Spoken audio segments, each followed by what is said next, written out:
E aí, pessoal, tudo bem? Bem-vindos a mais um compilado de atualidades focado em te dar aquela base sólida para os exames e vestibulares. A nossa ideia aqui hoje é pegar aqueles assuntos que parecem super distantes e mostrar como eles se conectam. Porque, olha, se preparar bem hoje em dia não é só decorar fatos, é entender, por exemplo, o que a crise no bolso das famílias brasileiras tem a ver com a grande geopolítica global e o comércio internacional. É como um quebra-cabeça gigante e a gente vai montar as peças agora. Dá uma olhada no nosso roteiro de estudos de hoje. Primeiro, a epidemia das apostas. Depois, os desafios da COP30. Em seguida, as rotas marítimas em risco. E, para fechar, a nova estratégia americana. Parte 1. A epidemia das apostas e o endividamento sem precedentes aqui no Brasil. Olha esse número, 81,7 milhões. Para colocar isso em perspectiva, é basicamente a população inteira da Alemanha. Esse é o número atual de brasileiros inadimplentes, o que significa que quase metade da nossa população adulta está com alguma dívida em atraso. A gente sabe que comprar parcelado sempre fez parte da nossa cultura, né? Mas a coisa mudou de figura. O cenário atual chegou num ponto tão crítico que as pessoas estão comprometendo o sustento de longo prazo. É o que os pesquisadores estão chamando de alienação do futuro. E, claro, a gente não está falando só de números frios. Pega o caso da Nicole, de 21 anos. Ela dependia de programas sociais e conta que conseguiu pegar empréstimos em 5 bancos diferentes só para continuar jogando. Essa fala ilustra perfeitamente o impacto real nas ruas. A explosão absurda dos aplicativos de apostas online não está só destruindo orçamentos individuais, mas também a saúde mental e até casamentos. E vamos ser sinceros, a facilidade surreal de conseguir crédito ajudou muito a criar essa tempestade perfeita. Agora, presta muita atenção nisso aqui, porque os dados recentes da FIA Business School e do Instituto Brasileiro de Executivos de Varejo mostram algo chocante. As apostas esportivas simplesmente atropelaram as altíssimas taxas de juros tradicionais e os cartões de crédito como o principal motor da dívida no país. O impacto das bets chegou a um coeficiente de 0,2255.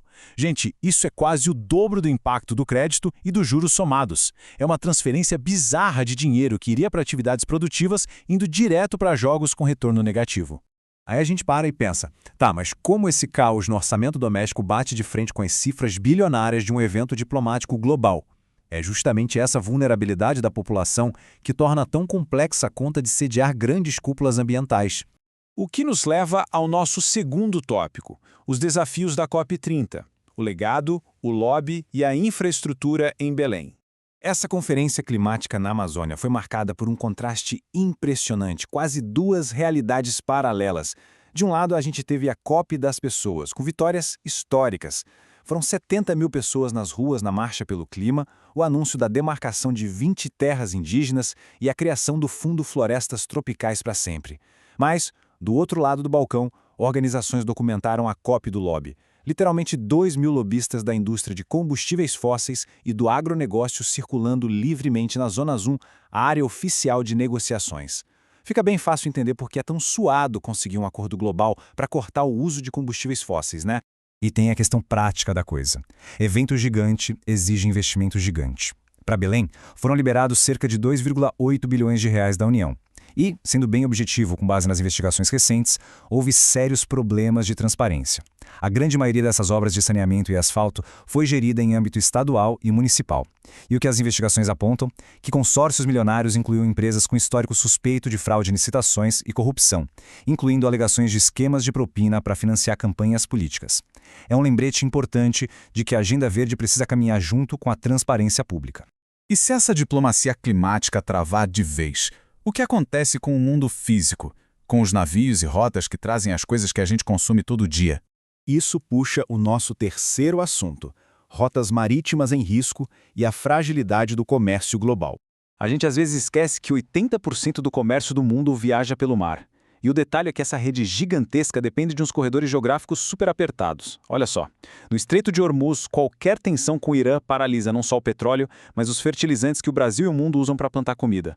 Lá nos Estreitos Dinamarqueses, a Rússia burla as sanções europeias usando a frota fantasma, uns petroleiros caindo aos pedaços, navegando sem rastreador, um perigo ecológico absurdo. E no nosso continente, o Canal do Panamá sofre não só com secas severas que atrasam navios, mas com uma pesada disputa geopolítica de controle. E para quem está se preparando para as provas de geopolítica, anotem aí, o Dilema de Malaca. Esse é o calcanhar de Aquiles da China. Cerca de 80% de todo o petróleo que eles importam tem que passar obrigatoriamente por esse estreito no Sudeste Asiático. Pensa comigo, se rolar um conflito aberto sobre Taiwan, as potências rivais poderiam simplesmente bloquear esse corredor e asfixiar a economia e a máquina militar chinesa da noite para o dia. Sabendo desse perigo, as superpotências jogam suas cartas de jeitos bem diferentes.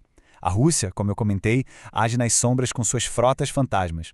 A China, percebendo aquele dilema ali de Malaca, está despejando dinheiro para construir estradas e ferrovias alternativas pela Tailândia e Paquistão para fugir da dependência do mar. Já os Estados Unidos usam a abordagem clássica, projetam poder militar ostensivo e fazem exercícios constantes para garantir que tem o controle físico de áreas-chave, como ao redor do Panamá. Então, com o comércio global por um fio nesses gargalos, como a maior potência de todas ajusta o seu jogo para não perder a coroa?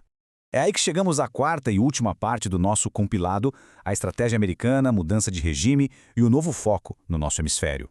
Antes de dissecar o plano deles, vamos entender uma distinção clássica nas relações internacionais: guerra de necessidade versus guerra de escolha.